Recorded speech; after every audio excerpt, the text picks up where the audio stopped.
నమస్కారం భక్తులారా. ఇవాళ మనం శక్తిరూపిణి వరాహి అమ్మవారి గొప్పతనాన్ని, ఆమె జనన కథను పురాణాల ప్రకారం తెలుసుకుందాం. పురాణగాథ. అమ్మవారి ఆవిర్భావం దేవతలపై రాక్షసుల ప్రభావం పెరిగిన సమయంలో దేవతలు తమ శరీరాల నుండి శక్తులుగా మాతృకా దేవతలను సృష్టించారు. ఇదే దేవీ మాహాత్మ్యంలోని శుంభనిశుంభ సంహార కథ. వరాహి అమ్మవారు. ఈ అమ్మవారు విష్ణుమూర్తి యొక్క వరాహ అవతారం నుండి ఆవిర్భవించారు. ఆమెకు పంది ముఖం, చేతిలో చక్రం, ఖడ్గం ఉన్నవి. ఆమె మహాయోధురాలు, రాక్షసులను సంహరిస్తారు. ఈ యుద్ధం తర్వాత మాతృకలు రక్తాన్ని తాగి ఉత్సాహంతో నాట్యం చేస్తారు. ఇది శక్తి, ఉగ్రత, విజయం అన్నింటినీ సూచిస్తుంది. ఇక రక్తబీజుని సంహారంలో దుర్గాదేవి తన శరీరం నుంచి మాతృకల్ని సృష్టించి వారితో కలిసి రాక్షస సైన్యాన్ని సంహరించారు. అంతేకాదు, వామన పురాణం ప్రకారం వరాహి అమ్మవారు చండికా దేవి వీపు నుండి జన్మించారు.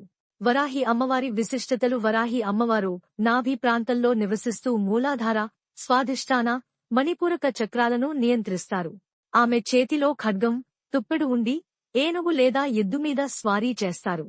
కొన్ని పురాణాల్లో ఆమెను యమధర్మరాజు శక్తి అయిన యమిగా కూడా పేర్కొంటారు. లలితా సహస్రనామంలో ఆమెను విసుకరాసుర సంహారిణిగా పిలుస్తారు. రాత్రివేళ పూజించబడే తాంత్రిక దేవత వామమార్గం ప్రకారం అమ్మవారు రాత్రి పూజలకు అనుకూలం. ఆమె భక్తులకు రహస్య విజ్ఞానాన్ని, శత్రునాశనాన్ని, ఆధ్యాత్మిక శక్తిని ప్రసాదిస్తారు. ఆమెను శాక్త, శైవ మరియు వైష్ణవ సంప్రదాయాలలో ఆరాధిస్తారు.